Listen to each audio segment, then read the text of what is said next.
तर नमस्कार मंडळी, आपल्याकडे जी गाडी आज आली आहे ती आली आहे वर्ना ऑटोमॅटिक आहे. 2026 मॉडेल आहे. 2026 मॉडेल आहे. टॉप एंड मॉडेल मध्ये आपण सीएनजी इन्स्टॉल केलाय आणि जे काही सगळं आपण त्याच्यामध्ये किट लावलंय, कोणतं लावलंय वगैरे ते मी या व्हिडिओमध्ये सांगतोय. पाठीमागं जे काही बूट स्पेस राहिलाय तो दाखवतो आणि सरांचं जे आपले जे गाडीचे ओनर आहेत, ज्यांनी गाडी चालवली आहे, त्यांचा पण आपण जो फीडबॅक आपण या व्हिडिओमध्ये बघणार आहोत. तर व्हिडिओ शेवटपर्यंत बघा. फिटिंग क्वालिटी दाखवतो आणि परफॉर्मन्सचा सगळा जो काही फीडबॅक आहे तो पण आपण याच्यामध्ये आपण हे करणार आहे. तर सर आपल्या बरोबर आहेत, गाडीचे ओनर आपल्या बरोबर आहेत आणि त्यांनी गाडी चालवली आहे. फिटिंग क्वालिटी पण बघितली काय, म्हणजे तुम्ही फिटिंग करायच्या आधी तुमच्या डोक्यात काही विचार असतील वेगळे, तर ते पण मला सांगा की कसे काय होते विचार वगैरे सगळं. आणि जे आता सगळं फिटिंग क्वालिटी वगैरे कशी वाटली, बघितली असेल तुम्ही दुसरीकडे पण कशी असते आणि आपली कशी आहे त्याचा पण फीडबॅक द्या. आणि गाडी चालवली आहे, गाडी ऑटोमॅटिक आहे. तर ऑटोमॅटिक मध्ये बऱ्याच वेळा विचार असतो की लावू का नको, तर ते लावल्यानंतर आता चालवल्यावर तसं वाटतं का ते पण सांगा मला, कसं वाटतं फिटिंग क्वालिटी बद्दल सांगा. ऍक्च्युली मी पुष्कळ रिसर्च केली होती, पुष्कळ व्हिडिओज बघितले, एक दोन ठिकाणी व्हिजिट पण केली होती आणि एवढा सगळा एक्सपिरियन्स घेतल्यानंतर जेव्हा मी तुमचा व्हिडिओ बघितला आणि ऍक्च्युली तुम्हाला भेटलो पण इथे, राईट, बघितलं आपलं काम, तर डेफिनेटली मी सॅटिस्फाईड आहे. आणि त्यामुळे मी ऍक्च्युली एक दोन महिना एक महिना वेटिंग होते. नंतर माझा प्रॉब्लेम झाला होता मध्ये, है ना, आणि नंतर तरी पण मी वेट केला कारण की मी सगळा एक्सपिरियन्स घेऊन आलो होतो. रिसर्च केला होता.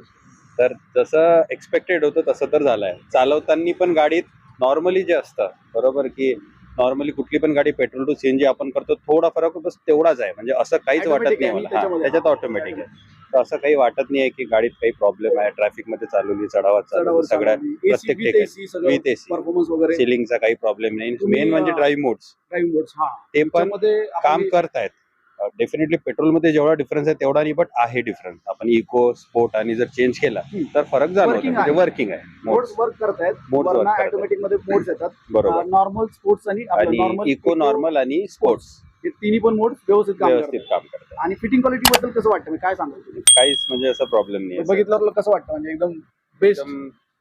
जे म्हणतो आपण प्रपोर्शननी प्रॉपर काम केलंय ना, तसं म्हणतो. असं कुठलीही गोष्ट कुठं फिट नाही केली, म्हणजे आखीव रेखीव म्हणतो आपण ते. बरोबर. तसं पहिले विचार केला की कुठे लागेल आणि त्याच्यानुसार प्रॉपर फिटिंग. असा ओबड म्हणतो नाही. सर जे म्हणतायत आपण ते तुम्हाला फिटिंग क्वालिटी मी एकदा दाखवतो आणि सरांनी परफॉर्मन्स सांगितलं, फिटिंग क्वालिटीचं सांगितलं. मी तुम्हाला दाखवतो फिटिंग क्वालिटी कशी आहे. ओव्हरऑल सगळं वायरिंग टोटल दाखवतो, म्हणजे सगळं तुम्हाला बघायला मिळेल की आपण काय म्हणतोय, म्हणजे फिटिंग क्वालिटी कशाला म्हणतात किंवा बेस्ट फिटिंग क्वालिटी कशाला म्हणतात, तर ती तुम्हाला बघायला मिळेल, ती दाखवतो. वर्णामध्ये खूप चांगला बूट स्पेस, म्हणजे एक्सलेंट बूट स्पेस आपण म्हणू शकतो त्याच्यामध्ये राहतो, तर तो दाखवतो किती होतोय. बाकी काही आपलं आता कव्हर करायचं राहील नाही, म्हणजे सगळं आपण फिटिंग क्वालिटी झाली, परफॉर्मन्स वगैरे सगळं आपण झालंय. तर मी तुम्हाला फिटिंग क्वालिटी दाखवतो. तर हुंडाई वर्ना 2026 ऑटोमॅटिकचा आपण हा इंजिन बे बघतोय. इंजिन बे बघितलं तर कुठेही म्हणजे अस्ताव्यस्त वायरिंग नाही, वाकड्या तिकड्या पायपिंग नाही, म्हणजे कुठेही असं, म्हणजे तुम्हाला जर माझ्याकडे काही क्लिप्स असतील तुम्ही टाकण्याचा प्रयत्न करतो, ते दाखवणे योग्य असेल किंवा चालत असेल तर मी बघतो एकदा. तर माझ्याकडे भरपूर मटेरियल आहे की दुसरीकडे काय फिटिंग चालतं, म्हणजे ऑल ओव्हर इंडिया जर आपण बघितलं तर काय फिटिंग ची पद्धत आहे, तर ती आपल्याला बघायला मिळेल. मी दाखवण्याचा प्रयत्न करेन. तर आपण या ठिकाणी पाठीमागं जो आहे तो ECM, त्याच्यात ब्रॅकेट वगैरे व्यवस्थित प्रॉपर ब्रॅकेट बनवून त्याला पाठीमागं फिट केलंय आणि त्याच्यापासून येणारी जी वायरिंग आहे सगळी वायरिंग आपण बघू शकतो एकदम प्रॉपर. म्हणजे इथं ती जी इंजेक्टरची वायरिंग आहे ती इथं मर्ज झाली, सीएनजी इंजेक्टरची वायर आहे ती इकडनं आली. त्याच्यानंतर पाठीमागं जो दुसरे बाकीचे काही कंपोनेंट आहेत ती इकडनं आपण ही वायरिंग बघू शकतो एकदम व्यवस्थित. या ठिकाणी जे इकडे म्हणजे मॅप सेन्सर असेल, सोलनाईट वॉल असेल, प्रेशर गेज असेल, त्याची जी वायरिंग आहे ती इकडनं सगळी त्याची वायरिंग आली आहे.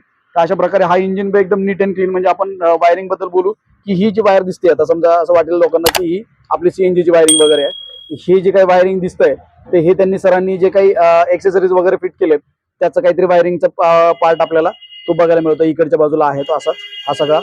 आणि आपलं जर बॅटरी, आता हे त्यांनी एक्सेसरीज लावलेत म्हणजे काहीतरी त्यांनी रेट्रो फिटमेंट केलंय आणि आपण रेट्रो फिटमेंट केलंय. तर या ठिकाणी आपण बघू शकतो की आपल्या बॅटरीचे कनेक्टर प्रॉपर इन्सुलेट केलेत आणि फक्त इथं जो ठेवलाय आपण थोडासा की तो इथं आतमध्ये जायला आणि कळायला की बाबा प्लस मायनस कोणता आहे, कलरवरून प्लस मायनस कळतं. तर त्याच्यासाठी आपण तेवढा तो पार्ट त्याचा रेड म्हणून तिथे ठेवलाय. बाकी सगळं प्रॉपर इन्सुलेट, म्हणजे एकदम व्यवस्थित इन्सुलेशन त्याचं झालेलं आहे. तर अशा प्रकारे हा सगळा वायरिंगचा पार्ट टोटल फिटिंग प्रॉपर एकदम. आणि गाडीचा परफॉर्मन्स म्हणाल तर सरांनी आपल्याला सांगितलं की एक्सलेंट परफॉर्मन्स आला, एक्सलेंट. म्हणजे ऑटोमॅटिक मध्ये सक्सेस होणंच खूप महत्वाचं असतं, तर त्याच्यात जर एक्सलेंट परफॉर्मन्स आला असेल तर काही हरकत नाही.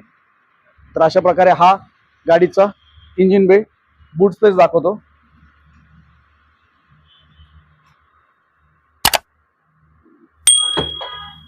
तर आपण हा वर्णाचा बूट स्पेस बघू शकतो. प्रॉपर म्हणजे त्याचं टँक कुठे लावलाय हेच कळत नाही. म्हणजे भरपूर बूट स्पेस राहतो. म्हणजे टँक लावलाय हेच कळत नाही. सीएनजी टँक आतमध्ये आहे हेच कळत नाही. पण टँक आपण या ठिकाणी बघू शकतो. आपण इथं टँक पाठीमागच्या बाजूला लावलाय. तर अशा प्रकारे हा वर्णाचा बूट स्पेस. व्हिडिओ इथपर्यंत बघितला असेल, व्हिडिओ आवडला असेल तर नक्की लाईक करा, शेअर करा आणि सबस्क्राईब करायला विसरू नका. धन्यवाद.